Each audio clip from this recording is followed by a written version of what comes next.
میرے اعمال کی اصلاح کرم سے کر دے، میرے اللہ مجھے نیک کرم سے کر دے۔ السلام علیکم ورحمۃ اللہ تعالی وبرکاتہ۔ الحمد للہ رب العالمین وأنزل الفرقان مصدقا لما بين يديه هدى وبشرى للمتقين قرآنا عربيا غير ذي عوج موعظة وذكرى للمتقين،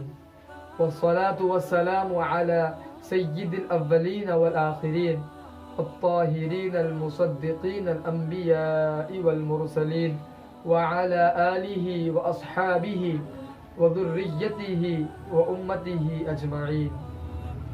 أما بعد فأعوذ بالله من الشيطان الرجيم، بسم الله الرحمن الرحيم،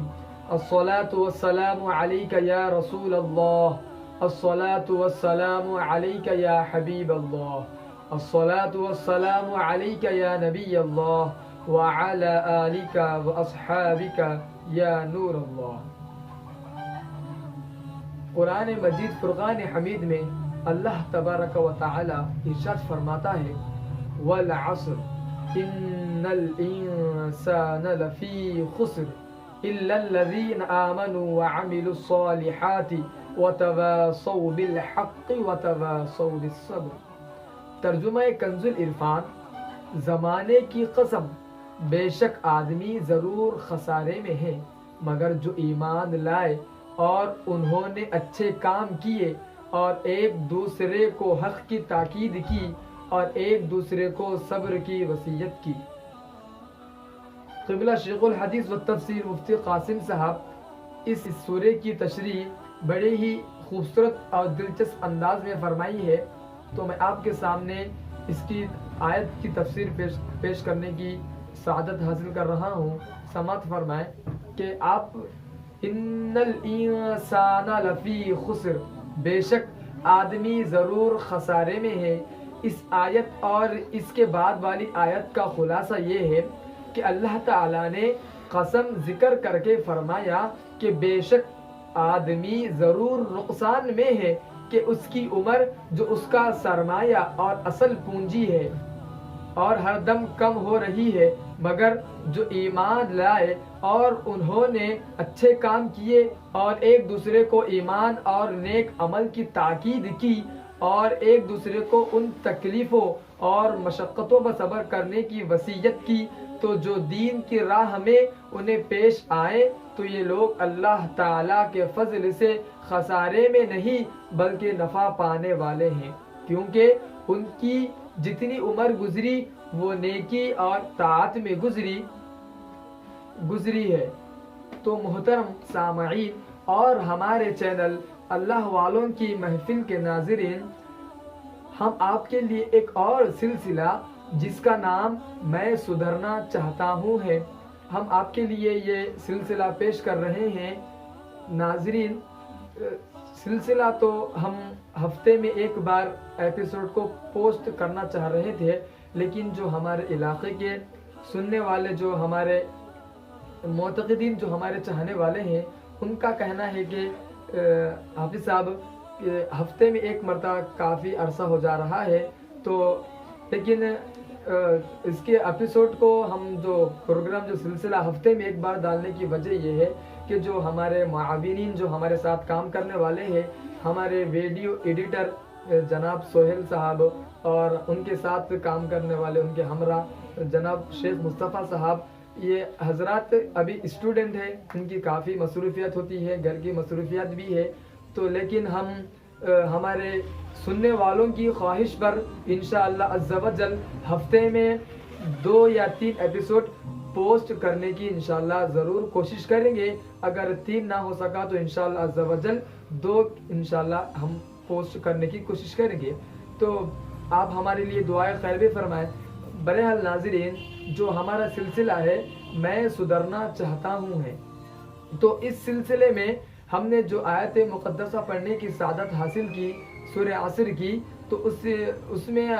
قبلہ شیخ الحدیث و تفسیر مفتی قاسم صاحب نے اس آیت کی بڑی اچھی تفسیر فرمائی ہے کہ اسی طرح ایک اور مقام پر اللہ تعالیٰ ارشاد فرماتا ہے ان الذین یتلون کتاب اللہ اقاموا الصلاة وانفقوا مما رزقناهم سرا وعلانیة یرجون تجارة لا تبور لیوفیہم اجورہم ویزیدہم من فضلہ انہ غفور شکور۔ ترجمہ کنز العرفان، بے شک وہ لوگ جو اللہ کی کتاب کی تلاوت کرتے ہیں اور نماز قائم رکھتے ہیں اور ہمارے دیے ہوئے رزق میں سے پوشیدہ اور اعلانیہ کچھ ہماری راہ میں خرچ کرتے ہیں، وہ ایسی تجارت کے امیدوار ہے جو ہرگز تباہ نہیں ہوگی، تاکہ اللہ انہیں ان کے ثواب پر بھرپور دے اور اپنے فضل سے اور زیادہ عطا کرے، بے شک وہ بخشنے والا اور قدر فرمانے والا ہے۔ تو محترم سامعین اور ہمارے چینل اللہ والوں کی محفل کے ناظرین، اسی ضمن میں ایک بہت پیاری اور عمدہ حکایت ہے،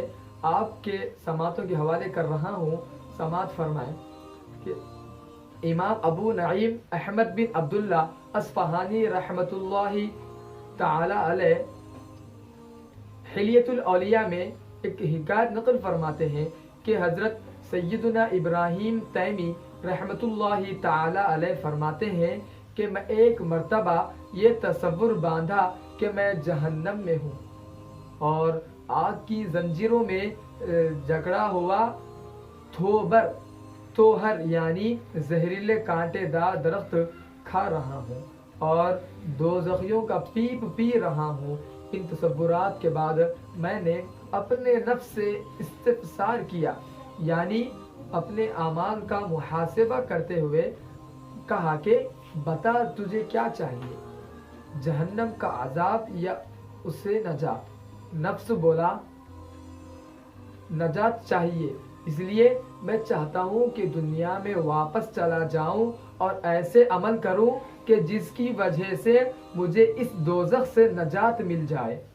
اس کے بعد میں نے خیال جمایا کہ میں جنت میں ہوں، وہاں کے پھل کھا رہا ہوں، اس کی نہروں سے مشروب پی رہا ہوں اور حوروں سے ملاقات کر رہا ہوں۔ ان تصورات کے بعد میں نے اپنے نفس سے پوچھا، بتا تجھے کس چیز کی خواہش ہے، جنت کی یا دوزخ کی؟ نفس نے کہا کہ مجھے جنت کی خواہش ہے، میں چاہتا ہوں کہ دنیا میں جا کر نیک عمل کر کے آؤں تاکہ جنت کی خوب نعمتیں پاؤں۔ تب میں نے اپنے نفس سے کہا، فی الحال تجھے مہلت ملی ہوئی ہے، یعنی اب اے نفس اب تجھے خود ہی راہ متعین کرنی ہے کہ سدھر کر جنت میں جانا ہے یا بگڑ کر دوزخ میں، اب تو اسی حساب سے عمل کر۔ تو ناظرین اور ہمارے چند اللہ والوں کی محفل کے سامعین، یہ ایک بزرگ تھے جو اپنے آپ تصور سے ایک خیال جما کر اپنے اعمال کا محاسبہ کیا، یہ صرف ان کا تصور تھا، لیکن جب موت کا فرشتہ ہمارے قریب ہوتا ہے تو وہ نہ ہم سے اجازت لیتا ہے نہ ہم سے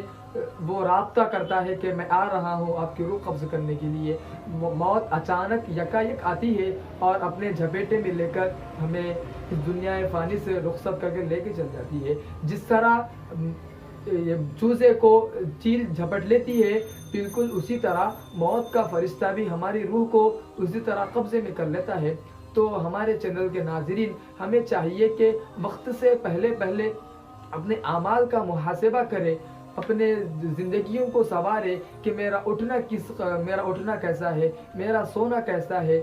ہم ایک ہمارے عمل کا ہم حساب کریں کہ میری صبح ہو رہی ہے تو کس طرح ہو رہی ہے، کیا میری صبح اللہ کے ذکر سے فجر کی نماز سے ہو رہی ہے، یا پھر نرم بستروں پر میں اپنی قیمتی نماز کو گوا رہا ہوں، یا پھر میں جب سو رہا ہوں تو کیا میرے کانوں میں گانوں کی آواز گونج رہی ہے، یا پھر اللہ تعالیٰ کا ذکر میرے کانوں میں صدائیں لگا رہا ہے۔ تو ہمیں چاہیے کہ ناظرین وقت سے پہلے ہم موت کی تیاری کر لیں، کیونکہ زندگی کا بھروسہ نہیں ہے، موت کسی بھی وقت ہمیں آ کر دبوچ لے سکتی ہے۔ تو اس لیے ایک شاعر نے کیا خوب فرمایا کہ آگاہ اپنی موت سے کوئی بشر نہیں، آگاہ اپنی موت سے کوئی بشر نہیں، سامان 100 برس کا ہے، پل کی خبر نہیں۔ تو سامعین اور ہمارے چینل اللہ والوں کی محفل کے ناظرین سے میں گزارش کرتا ہوں کہ ہم اپنے اعمال کا محاسبہ کریں، ہماری باتوں پر سنیں اور لوگوں تک بھی اس بات کو پھیلائیں، اور اپنے زندگی میں سن کر کان بالکل بھی نہ جھڑکیں، سن کر اپنی زندگیوں میں عملی جامہ پہنانے کی کوشش کریں۔ تو سامعین اور ہمارے چینل کے ناظرین، مجھے اجازت دیجیے، اپنا خوب سارا خیال رکھیں، اللہ کی بارگاہ میں توبہ و استغفار کریں، آپ کے لیے اور ہمارے لیے، خود کے لیے بھی دعائے خیر فرمائیں۔ اللہ پاک کہنے سننے زیادہ مجھے اور آپ کو عمل کرنے کی توفیق عطا فرمائے۔ وصلی اللہ تعالی علی خیر خلقہ ونور عرشہ سیدنا محمد وعلی آلہ واصحابہ اجمعین۔ دین اسلام پر مجھے یا رب استقامت تو مرحمت فرما۔